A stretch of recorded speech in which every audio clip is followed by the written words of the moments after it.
Bismillahirrahmanirrahim. Assalamualaikum warahmatullahi wabarakatuh.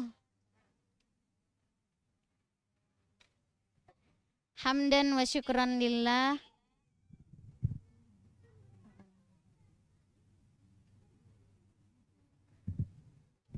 Hamdan wa syukran lillah. Wassalatu wassalamu ala rasulillah. Apa nih? Suaranya kok? Hah?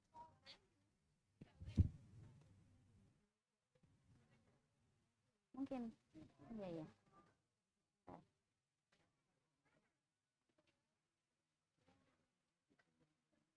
Oh iya. Baik, kita lanjutkan. Bismillahirrahmanirrahim. Hamdan wa syukran lillahi wassalatu wassalamu ala rasulillahi amma ba'd. Segala puji bagi Allah, Rabb semesta alam, yang dengan karunia mahal darinya lah kita bisa berkumpul, bertemu, bermuajahah di tempat yang penuh barokah ini dengan hawa yang sangat alami ya. Masya Allah. Salawat serta salam semoga senantiasa tercurah kepada baginda kita, junjungan kita Nabiullah Muhammad sallallahu alaihi wasallam. Kok masih belum kedengeran suaranya ya? Sudah fokus belum ini atau sudah mulai jam butuh istirahat? Sekarang pukul 10:47. Mau sesi pertamanya sampai jam berapa ini? Siap sampai jam berapa? Sampai adzan. Kalau jam adzannya kita lihat jam 11:28. Kalau oh di sini jam 12. Oh iya. Kalau kita akhiri jam 11:30 nanti lanjut jam 1 pripun? Insya Allah. Bismillah. Kita duduk di tempat ini niatkan untuk tolabul ilmi. Paham gak fahamnya kita nanti selama pelajaran, insya Allah dihitung sebagai ibadah. Sesuatu yang menjadikan Allah ridha kepada kita. Oke, nawaina ta'alluma wa ta'lim wa tadzakkura wa tadhkir wa naf'a wal intifa' wal ifadata wal istifadah wal hatha 'ala tamassuki bi kitabillah wa sunnati rasulillah wa du'a ilal huda wa dalalata 'alal khair ibtigha'a mardhatillahi wa qurbihi wa thawabihi. Amin. Untuk proyektornya kita masih menunggu atau setelah zuhur saja? Oh, lagi perjalanan. Khair. Oke. Bismillah, pada pertemuan kali ini yang adik-adik kutab mungkin juga sudah tahu ya. Tadi sebagian kita sudah ngobrol juga. Nanti pelajaran fikih darah ya Us? Iya, fikih darah. Oke, kita di sini insya Allah akan bermudarosah atau murojaah buat para umahat ya, yang sudah mengalami bahkan sudah lebih berpengalaman daripada saya. Mungkin kalau kalau ada haid, ada nifas, ada istihadah. Yang nifas mungkin saya baru 2 kali, yang para umahat mungkin sudah sekian kali, sudah lebih berpengalaman. Tapi duduknya kita di sini insya Allah bermudarosah, murojaah bersama-sama. Mudah-mudahan ilmu yang kita dapat nanti menjadi ilmu yang bermanfaat, bisa diamalkan, bisa diajarkan, menjadi ilmu yang barokah. Di sini saya tadi sudah ada sedikit perkenalan atau umahat sekalian sudah sekilas tahu tentang saya mungkin? Belum ya? Baiklah. Sambil kita menunggu proyektornya, nama saya Fathia Mukminah. Saya berasal dari Simo Boyolali. Kalau ini wilayahnya Jawa Timur semua ya. Kalau saya juga domisilinya sudah 7 bulan ini di Ponorogo, juga Jawa Timur ya. Kalau dari sini mungkin sekitar berapa jam ya? Ada yang pernah ke Ponorogo? Pernah lewat juga ya. Alhamdulillah. Eh, saya anak pertama dari 12 bersaudara. Alhamdulillah sehat dan semuanya masih hidup semuanya. Walaupun dari 12 ada 4 kali kelahiran yang keguguran. Jadi sebenarnya kalau total kehamilan Umi saya sudah 16, 17 kali, 5 kali berarti ya. Kemudian saya ibu dari 2 anak yang tadi agak rewel, jadi saya ajak mainnya sama teman-teman kutab tadi ya. Alhamdulillah, Rizik dan Asia. Untuk riwayat pendidikan, saya dulu SMP mulai belajar mondoknya itu di Ma'had Ulul Albab Solo, Sukoharjo. Saya satu angkatan dengan Ustadzah Arina. Kemudian untuk mondok SMA-nya saya di rumah sendiri di Pondok Darus Syahadah Boyolali. Ada yang pernah ke daerah sana? Punya saudara di Darus Syahadah mungkin? Ya, saya bersama Ustadz Setio, alhamdulillah menikah tahun 2020. Setelah saya belum lulus waktu itu ya, dari kuliah di Ma'had Ali Darus Syahadah, alhamdulillah dikaruniai 2 putra, kemudian kami ke Ponorogo sampai sekarang ini. Jadi saya belajarnya lanjut dengan kajian-kajian seperti ini, ikut kajian suami. Dan kitab yang kali ini akan kita bahas, kita akan berfokus di fikih madhab Syafi'i, yang mana saya sendiri ikut belajarnya juga dari kajian Ustadz Setio. Kita masuk ya, pembahasan yang pertama. Sebenarnya mungkin kalau sudah ada proyektor kita bisa lebih jelas ya, karena pembahasan ini kita kadang ngawang kalau misal tanpa catatan. Kita akan melanjutkan, silahkan yang mau punya catatan boleh buat catatan, tapi siapkan 1 lembar kosong untuk teman-teman tulis apa yang sepertinya belum difahami, yang pengen ditanyakan, yang nggak paham siapkan. Jadi misal saya menyampaikan, nanti yang belum dipahami siapkan di lembar khusus untuk pertanyaan apa ya nanti ya, atau saya sendiri lagi mengalami kasus seperti apa ya, atau silahkan ya. Jadi ada lembar untuk menyiapkan pertanyaan, karena mungkin nanti di sela-sela kita taruh pertanyaan di akhir semua gitu ya. Bismillah. Ya.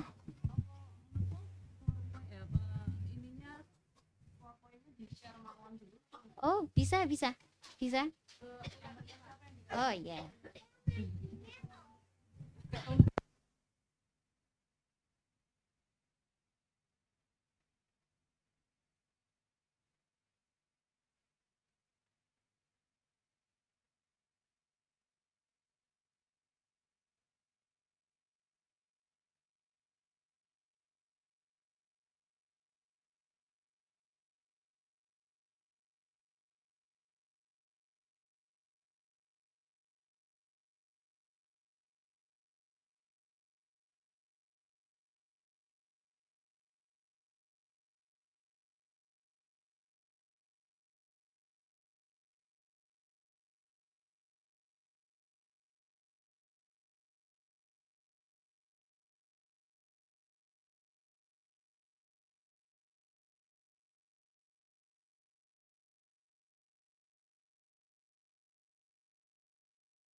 Tayyib, kita lanjutkan. Bismillah.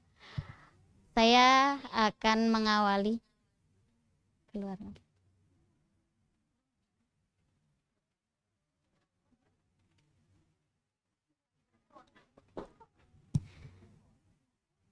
Saya akan mengawali pembicaraan kita tentang darah haid, darah nifas dan istihadah ini dengan perkataan para ulama tentangnya. Di antaranya adalah perkataan dari Imam Ahmad bin Hambal yang tadi mungkin sudah sebagian mendengar cerita masa kecilnya dengan orang tuanya ya, Masya Allah.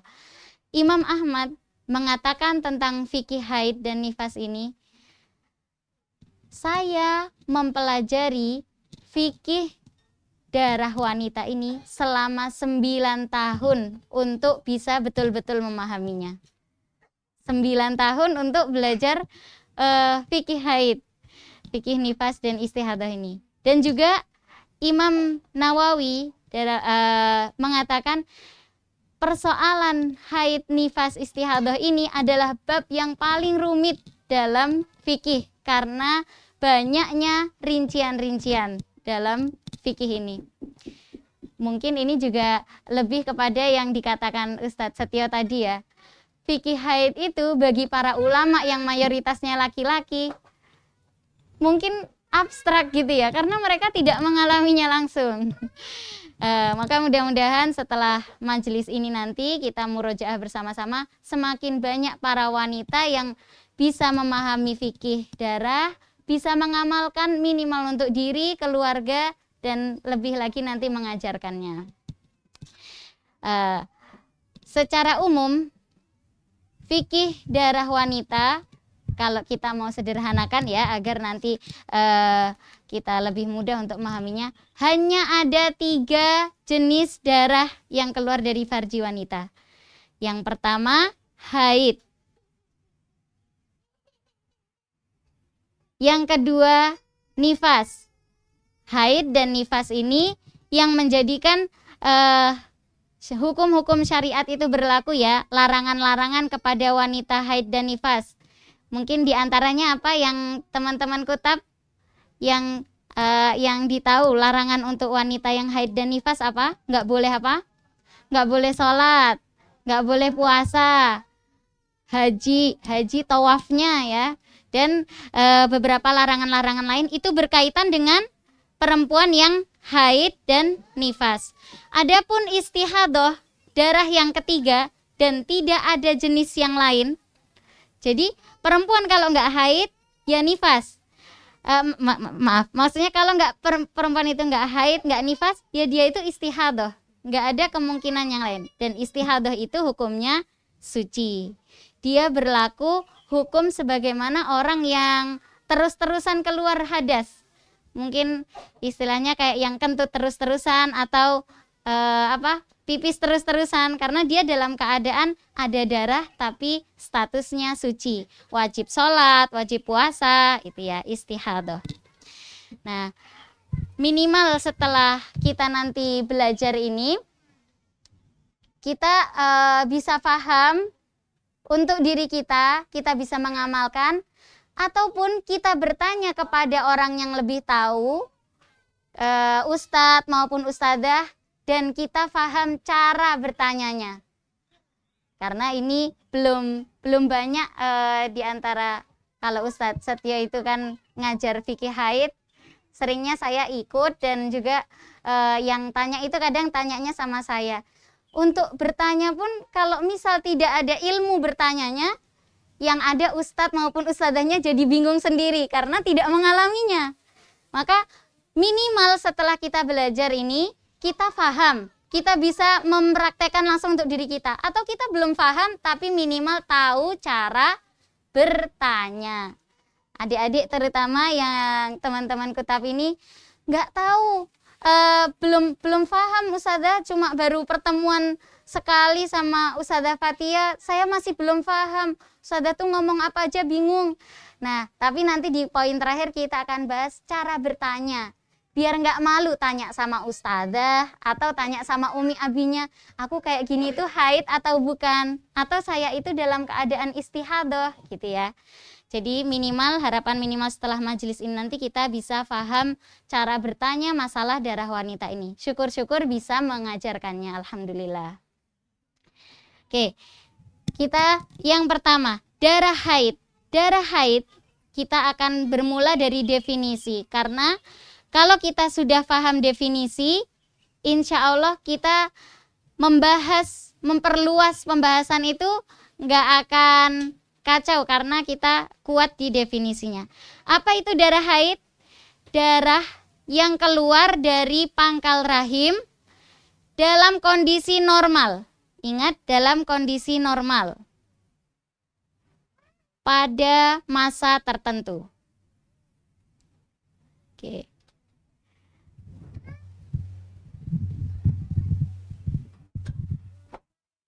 Kalau dalam medisnya pangkal rahim itu wilayah yang mana nggih, Ummahat? Pangkal rahim itu kalau istilah medisnya apa? Wilayah yang mananya? Kan ada tuh yang tempat itu namanya tuba falopi, ada endometrium, ada serviks.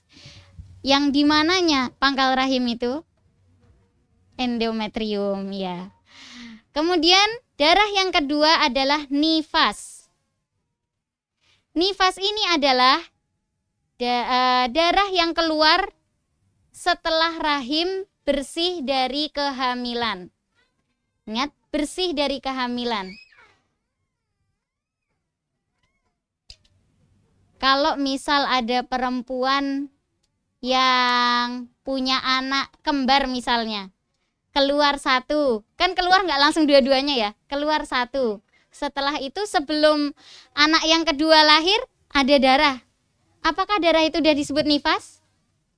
Kalau dari definisi ini tadi kita paham kunci di definisinya, darah yang keluar setelah bersihnya kehamilan. Berarti kalau di dalam perut masih ada janinnya, belum bersih dari kehamilan, berarti itu belum disebut nifas. Dan begitu seterusnya. Kayak misal haid ini nanti dalam kondisi normal, ada masa tertentu. Kalau keluar lewat dari masanya, pasti dia kelempar ke darah yang ketiga, yaitu yang suci, istihadah. Nifas, belum selesai dari kehamilannya, berarti dia hukumnya yang suci, yang ketiga, yaitu istihadah. Ya, jadi kesimpulannya darah istihadah ini adalah darah yang keluar biasanya disebabkan penyakit, dan intinya adalah yang di luar masa haid dan nifas. Begitu, Nji. Kita akan masuk ke pembahasan pertama, haid. Durasi haid, keluar darah, dan masa sucinya. Kita akan bahas dengan ringkasan dari kitab Al-Ibanah wal Ifadah.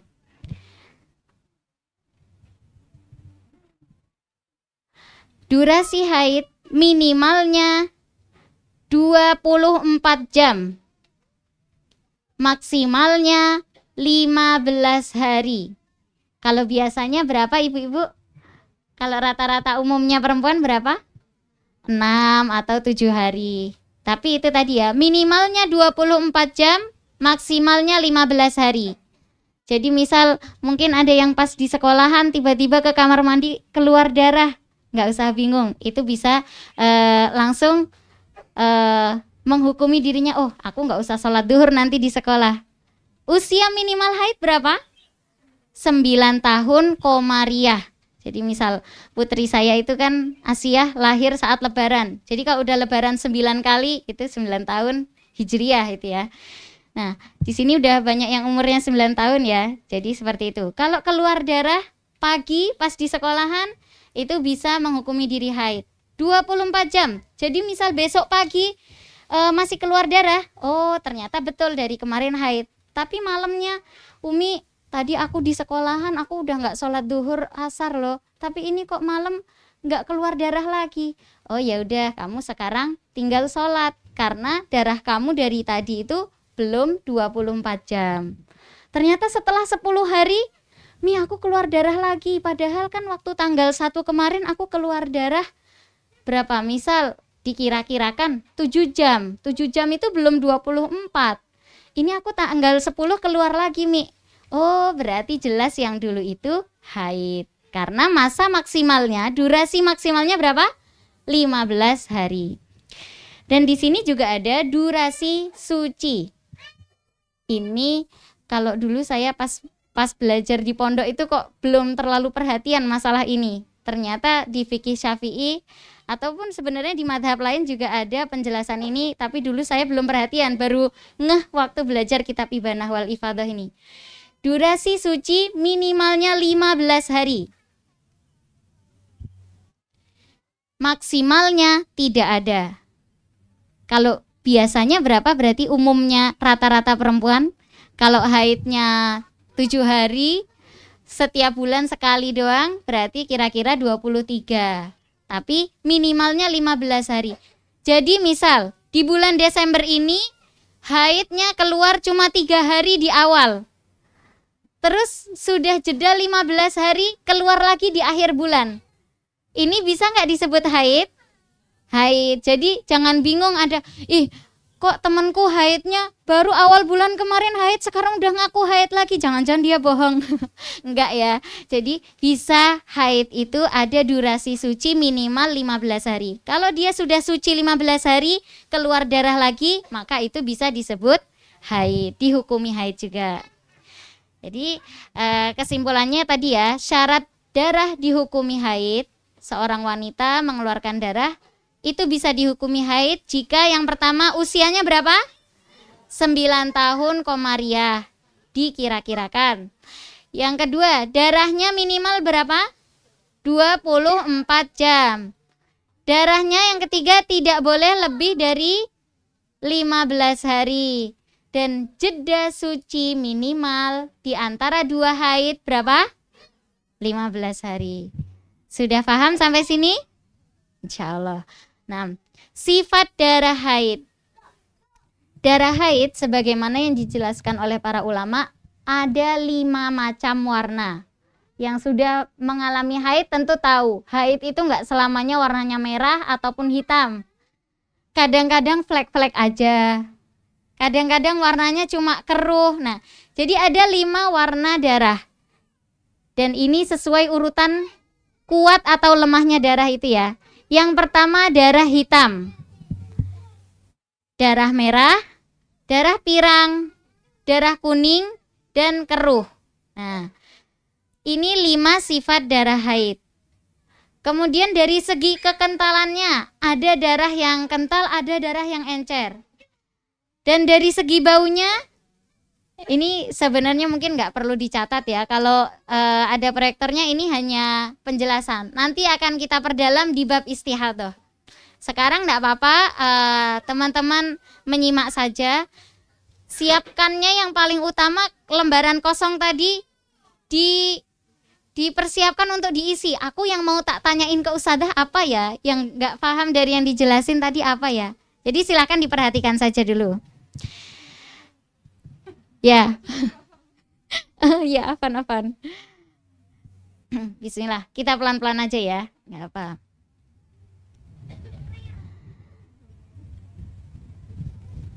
Tuh, sifat darah haid tadi ada 5 macam warna. Hitam, merah, pirang, kuning, dan keruh. Kalau dari segi kekentalannya ada yang kental, ada yang encer, dan juga dari segi baunya ada yang bau, ada yang biasa. Ini semuanya kalau keluar di masa 15 hari semuanya dihukumi haid. Tapi kalau lebih dari 15 hari berarti perempuan itu istihadah, maka nanti darah-darah ini penting untuk dicatat. Kamu tahu nggak? Jazakumullah khairan, Masya Allah, barakallahu fikum. Ketika, Ustadzah, saya kok udah 16 hari ini keluar darah ya Ustadzah. Loh, kamu ingat nggak darahnya warna apa aja? Saya tuh nggak pernah nyatet Ustadzah. Oh ya, Kalau misal dia itu nggak sampai 15 hari nggak masalah ya, nggak nyatet karena semua warna darah ini dihukumi haid. Tapi kalau sudah lebih dari 15 hari, catatan ini menjadi penting. Karena untuk bedakan, bayangkan misal ada perempuan yang pendarahan 3 bulan terus-menerus. Itu mana yang haid, mana yang istihadahnya. Nah, kenapa tadi sifat darah ini perlu diperhatikan? Kalau bisa mulai sekarang kita nyatet itu bisa mulai ditambahkan catatan warna darahnya apa, gitu ya. Biar nanti kita bisa menyelesaikan persoalan kalau qadarullah terjadi istihadah. Ustazah, aku insya Allah nggak istihadah, aku biasanya normal-normal aja kalau haidnya rutin. Istihadah ini ibaratnya penyakit, kita nggak tahu kapan datangnya.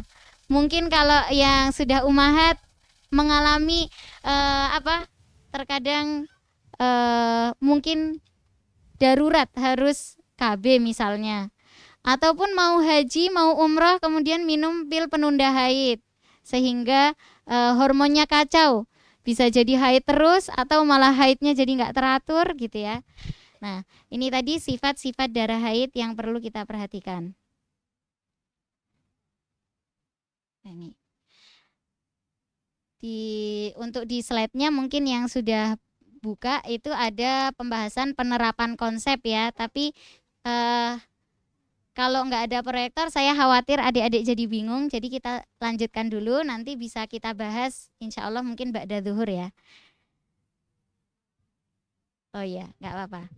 Kita masuk dulu ke pembahasan nifas yang adik-adik belum mengalami, tapi untuk wawasan ya, untuk dipahami biar nanti ketika mengalaminya pun semua perempuan itu ya, semua perempuan kodratnya adalah haid, nifas. Haid dan nifas ini adalah ketentuan Allah untuk para wanita gitu ya. Jadi jangan ada di antara perempuan yang punya pemahaman seperti orang-orang yang ini ya, feminisme, nggak mau punya anak. Justru punya anak ini adalah keistimewaannya perempuan ya. Perempuan punya doa yang kuat itu karena ya dia sebagai ibu itu tadi ya. Oke, pembahasan tentang nifas. Durasi darah nifas juga ada seperti haid tadi. Minimalnya nifas.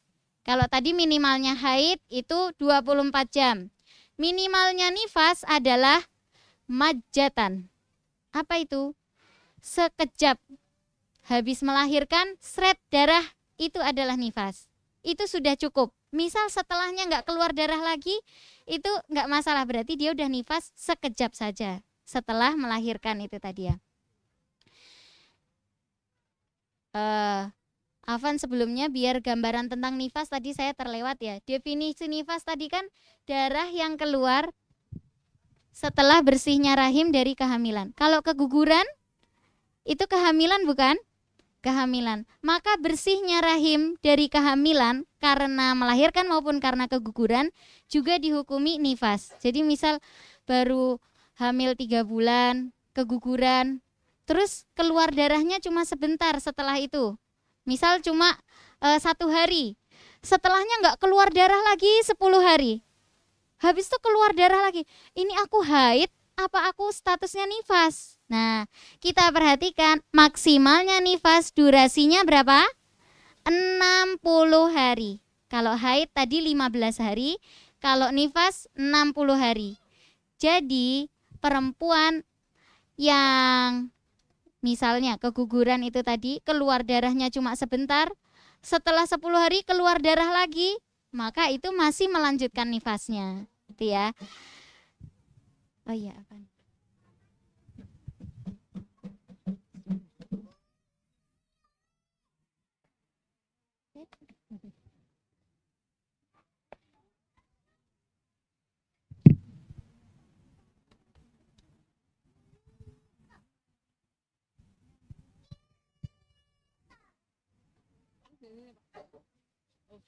Ya. Kelihatan atau enggak? Atau perlu mundur lagi?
halaman 10 buat yang mau menyimak lewat slide-nya.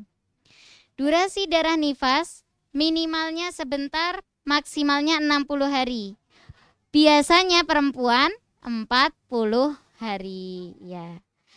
Masalah kapan durasi nifas ini dihitungnya? Kalau yang melahirkan mungkin tadi umumnya orang ya setelah melahirkan langsung haid lama, maksudnya langsung keluar darah lama.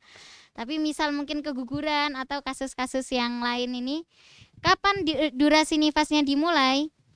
Secara hukum, kalau nggak ngelihat darah, jangan menghukumi diri nifas.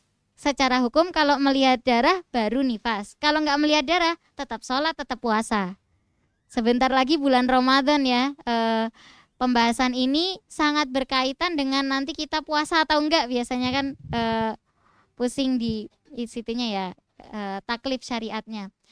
Secara bilangan, dihitungnya sejak kapan? Sejak rahim kosong dari semua kehamilannya. Jadi misal keguguran sudah bersih dari kehamilan, itu dihukumi nifas darah setelahnya. Contoh kasusnya, sesaat setelah kelahiran, Fatimah tidak melihat darah keluar dari farjinya. Jadi setelah melahirkan benar-benar bersih. Atau anggaplah ini keguguran ya. Jarang perempuan yang nggak keluar darah. Setelah keguguran, Fatimah nggak melihat darah sama sekali. Tapi setelah itu, setelah berhenti 7 hari nggak keluar darah, hari ke-8 baru keluar darah sampai hari ke-35. Maka yang tanggal 1 sampai tanggal 7 itu dia tetap puasa, tetap sholat. Tanggal 8 sampai ke 55 semuanya darah nifas. Yang 7 hari tadi puasanya sah atau enggak? Sah atau enggak? Kalau yang kita pelajari ini nanti di fikih Syafi'i yang muktamad adalah tidak. Karena ternyata ketahuan, ternyata 7 hari kemarin itu aku nifas, nanti dikodok. Tapi kodoknya tidak, karena bukan maksiat ya, tidak harus alal faur, sebisanya. Ketika ada kesempatan, nggak harus langsung semuanya kayak gitu ya.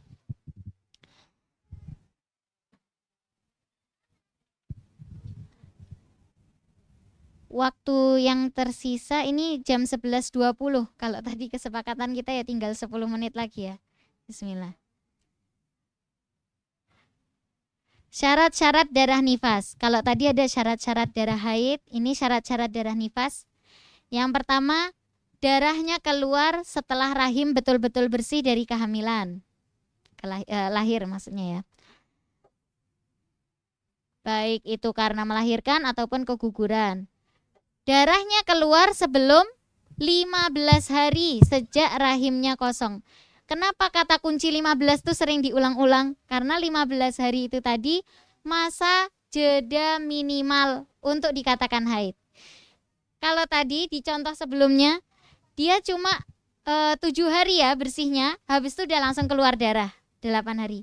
Kalau dia bersihnya sampai 15 hari terus keluar darah, dihukuminya apa? Haid. Itu haid baru, bukan nifas. Tapi kalau misal jedanya kurang dari 15 hari baru itu nifas. Dan darah yang keluar tidak diselingi dengan suci selama 15 hari. Misal ini para bunda-bunda ummahat sekalian, nifasnya baru 30 hari terus udah berhenti. Berhentinya baru 10 hari. Terus keluar lagi terus sampai 55. Nifas atau bukan? Nifas, karena baru jeda 10 hari. Kemarin baru dapat sharing dari teman itu, saya itu nifas tapi darahnya nggak deres, flek-flek aja. Baru jeda 2 hari udah sholat, besok nggak sholat lagi. Sampai suaminya nanya, loh gimana sih? Udah mandi besar kok nggak sholat lagi? Karena itu tadi ya, terputus lagi. Selama jedanya nggak sampai 15 hari dan durasinya masih dalam 60 hari, semuanya nifas. Nah, yang terakhir itu tadi ya, darahnya keluar dalam rentang waktu 60 hari. Hukum jeda di antara darah nifas ini kalau 15 hari atau lebih setelahnya haid, kalau kurang dari 15 hari itu masih nifas. Ya. Untuk contoh-contoh kita bahas nanti ya, biar bisa lebih cepat. Darah yang lebih dari 60 hari hukumnya apa? Kalau darah itu bersambung dengan hari ke-60, jadi ini bisa buat catatan ya, hari ke-60 ada darah atau enggak? Kalau hari ke-60 dari nifasnya itu ada darah, berarti dia istihadhah. Kalau hari ke-60 bersih, setelah ada jeda untuk 60, 61, itu ada jeda walaupun sebentar, maka itu adalah haid baru. Dia enggak istihadhah tapi haid baru. Ini juga berlaku kaidahnya untuk haid. Kalau haid masa maksimalnya berapa? 15. Berarti dilihat hari ke-15 itu. Apakah ada darah atau tidak? Kalau ada darah berarti dia hukumnya mustahadhah. Tapi kalau enggak ada darah, kita akan masuk ke pembahasan nanti namanya minimal masa suci. Kita lanjutkan ya. Hukum-hukum terkait wanita haid kita lewatkan dulu. Ini pembahasan yang rata-rata kita sudah tahu dan nanti banyak ikhtilafnya ya. Taharah, sholat, puasa, tawaf, berdiam di masjid, berhubungan suami istri dan lain sebagainya ini. Kita masuk ke pembahasan istihadhah yang tadi saya sudah sampaikan. Kuncinya ada di hari ke-15 untuk yang haid. Kalau nifas kuncinya ada di hari ke-60. Ada darah atau enggak. Nah, ini pembahasan tentang istihadhah untuk yang haid terlebih dahulu. Sisa masa suci yaitu jika darahnya keluar setelah lewat 15 hari. Dan tadi sudah memenuhi masa minimalnya. Contohnya, dia keluar darah 6 hari. Habis itu bersih, hari ke-16 baru keluar. Sudah berapa hari itu keluar darahnya? Berhenti haidnya. 1, 2, 3, 4, 5, 6, 7, 8, 9. 9 hari. Sudah memenuhi masa minimal belum? Belum. Minimalnya 15 hari. Maka di situ walaupun keluar darah, dia bukan dia adalah hukumnya langsung setelah itu masih suci gitu ya. Walaupun keluar darah dia suci. Adapun istihadhah yaitu jika darah keluar hingga melewati 15 hari. Di hari ke-15-nya ada darah, maka dia dihukumi sebagai mustahadhah. Istilah istihadhah itu sendiri yang akan kita bahas ini nanti adalah fokus di istihadhah yang melewati masa maksimal. Sudah bisa nih. Yang melewati masa maksimal. Kalau haid lewat dari 15 itu dia berstatus mustahadhah. Tapi belum jelas mana haidnya, mana sucinya, mana istihadhahnya. Kalau nifas melewati 60, dia berstatus mustahadhah, tapi belum jelas mana nifasnya, mana suci istihadhahnya. Adapun istihadhah yang lain secara umum, misal darah yang keluar saat mau melahirkan, itu otomatis suci, otomatis istihadhah, nggak perlu ragu ini aku belum waktunya nifas gitu ya, dan nggak perlu pakai rumus. Sedangkan istihadhah yang nanti akan kita bahas di sini adalah istihadhah yang pakai rumus ya, yang ada 7 kategori. Haid pun begitu. Kalau misal ada perempuan yang haid umur 8 tahun, dia itu haid atau istihadhah? Otomatis suci. Jadi kalau misal anaknya, Mi aku keluar darah loh, langsung, kamu haid berarti. Mi aku kan masih 8 tahun, Mi aku belum 9 tahun. Oh iya, ya udah langsung sholat aja, nggak perlu pakai rumus, itu mesti suci, gitu ya. Atau darah yang keluarnya belum sampai 24 jam, kayak cerita tadi saya di awal ya. Keluar darah pagi, Mi malamnya aku udah nggak keluar darah lagi. Ya udah, itu berarti suci, nggak perlu mandi besar, langsung sholat aja gitu ya. Maksudnya ya wudhu. Sholat belum dihukumi sebagai perempuan haid. Nah, istihadhah yang ini nanti akan kita bahas adalah istihadhah yang pakai rumus ya. Bedanya dengan sisa masa suci, kalau masa suci hukumnya adalah menyempurnakan masa sucinya minimal 15 hari. Selebihnya sisanya baru haid. Contoh, ada perempuan yang keluar darah 3 hari. Suci sampai hari ke-15. Hari ke-16, 17, 18 keluar darah lagi. Ini haid atau istihadah? Istihadah suci, haid atau suci? Haid atau suci? Keluar darahnya di hari ke-16. Sisa masa suci. Tadi ya, haidnya 3 hari, sucinya baru 12 hari. Keluar darah di tanggal hari ke-16, 17, 18. Maka semuanya itu adalah sisa masa suci. Walaupun keluar darah lagi, itu semuanya dihukumi suci. Walaupun darahnya hitam, Ustazah. Iya. Kalau kita pakai rumus di madhab Syafi'i ini. Mungkin secara medisnya, kata dokter waktu diperiksain, ini itu kamu memang lagi sakit, haidmu nggak normal. Ini darahmu ini jelas sifatnya seperti darah haid. Kamu perlu berobat, kamu harus minum obat ini. Ya, untuk bab medis kita harus taat dokter. Suruh minum obat, oh iya, biar haidnya berhenti ini, iya. Tapi secara fikihnya kita harus sholat apa enggak toh ini?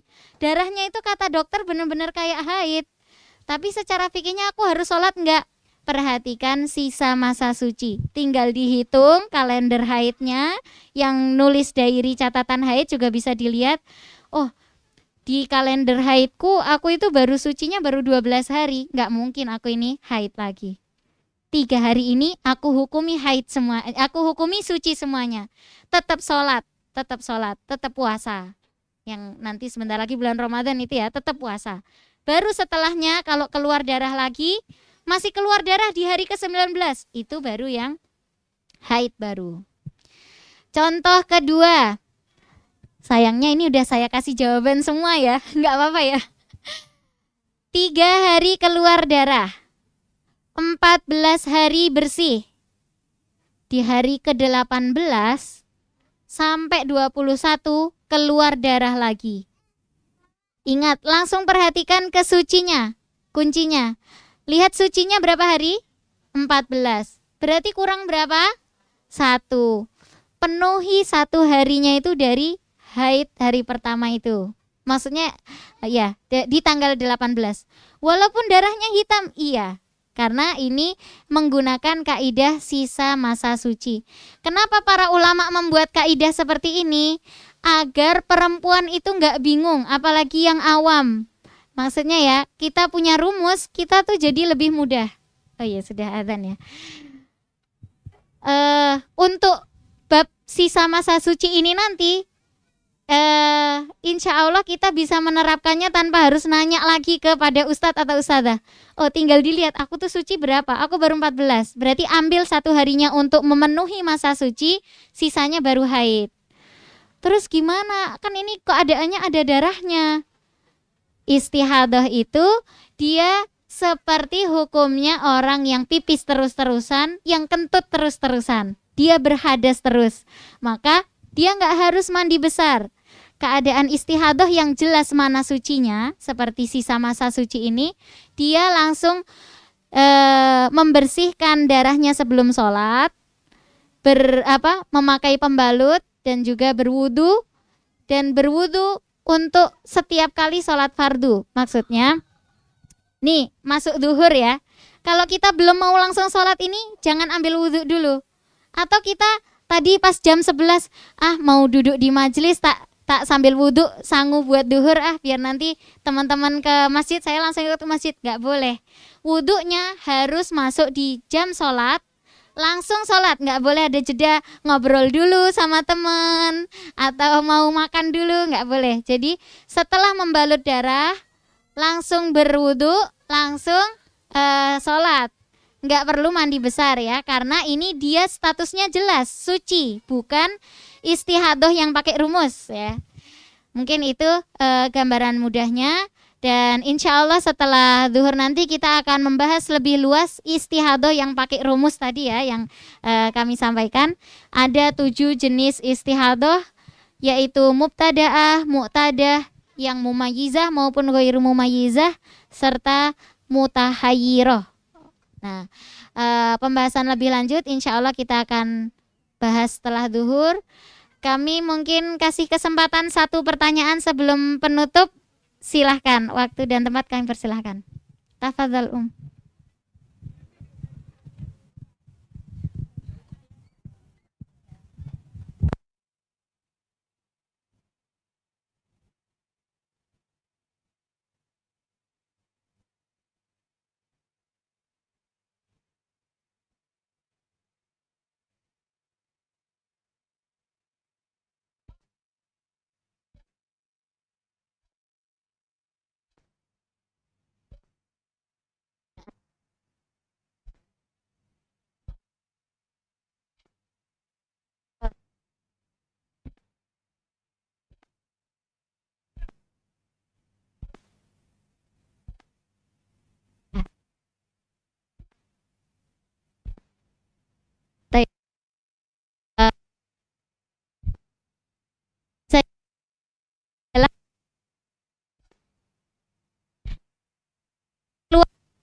keluar darah untuk keguguran tapi belum bersih ya maksudnya. Nah, tadi kaidah bersihnya Afan. Saya buka slide tentang pengertian darah nifas tadi ya.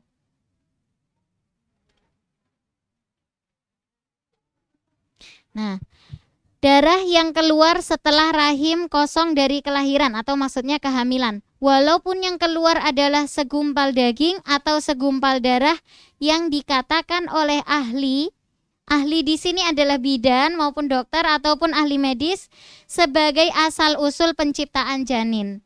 Nah, jadi ketika perempuan itu dalam kondisi hamil kemudian keluar darah di dalam madhab Syafi'i bisa dikatakan perempuan hamil itu boleh dihukumi haid asalkan memenuhi syarat-syaratnya. Walaupun di madhab lain perempuan hamil ya tidak haid gitu ya. Nah, maka kalau misal mengalami flek, usahakan segera bertanya kepada yang ahli karena di sini kata kuncinya adalah pernyataan orang yang ahli. Jadi bidan mengatakan, oh kamu haid, kamu hamil dan ini adalah maksudnya ini adalah keguguran. Maka setelah kegugurannya itu bersih, baru dikatakan itu nifas kayak gitu. Maksudnya kehamilannya sudah kosong rahimnya dari kehamilan, nggak bisa lanjut lagi. Adapun flek-flek tapi masih bisa dipertahankan Bu, ini bayinya masih bisa dipertahankan. Nah, kalau fleknya itu sudah mencapai 24 jam, maka dalam fikih Syafi'i, dan ini merupakan kemudahan juga ya buat perempuan, kalau perempuan hamil boleh dihukumi haid asalkan memenuhi syaratnya. Itu tadi 24 jam. Misal fleknya cuma sebentar, cuma keluar sebentar, nanti berhenti lagi, berarti belum mencapai syarat haid seperti itu. Wallahu a'lam bishawab. Terkait ini patokan yang disampaikan memang adalah pernyataan ahli. Jadi kalau kata bidan ini adalah hamil kemudian keguguran, ya kita manut apa yang dikatakan itu tadi. Kalau dulu pemahaman saya sebelum ini, kehamilan dikatakan itu sudah darah nifas itu kalau sudah kata-katanya kan di bahasa kitabnya kan kholqun adami, yashhadulah, sudah dipersaksikan oleh orang yang ahli kalau dia adalah kholqun adami. Kemudian kan dikaitkan dengan hadis tentang penciptaan Bani Adam, maksudnya 40 hari, berarti kalau belum 40 hari belum, seperti itu ya. Tapi ini yang saya dapatkan dari Ustadzah Sheila Airdiana yang beliau juga konsen di masalah ini, itu beliau memperdalami tentang hadis itu tadi, ternyata kaidahnya cukup dengan patokan dokter. Jadi bukan 40 hari itu, karena kholqun adami yang penting ini ada asal usul penciptaan manusia seperti itu. Walaupun usianya baru sebentar, tapi kata dokter ini bayinya ini udah keluar Bu, kandungannya sudah nggak ada lagi seperti itu. Wallahu a'lam bisawab. Nanti setelah ini coba saya tanyakan lagi dengan Ustadz, nanti kita sampaikan setelah majelis insya Allah. Cukup satu pertanyaan dulu Ji, ini sekedar buat kenang-kenangan buat Umi. Ini kitab yang kita pakai hari ini Ji, cuma ringkasannya. Afan Ji. Jazakumullah khairan katsiran atas perhatiannya adik-adik, umahat sekalian, para akhwat. Kita cukupkan, insya Allah kita bertemu lagi setelah salat dan istirahat dulu. Insya Allah jam 1. Mudah-mudahan tidak ada kendala. Nakhtatim bi qiraatil hamdalah. Alhamdulillahi rabbil alamin. Subhanakallahumma wa bihamdika asyhadu an la ilaha illa anta astaghfiruka wa atubu ilaik. Wassalamualaikum warahmatullahi wabarakatuh.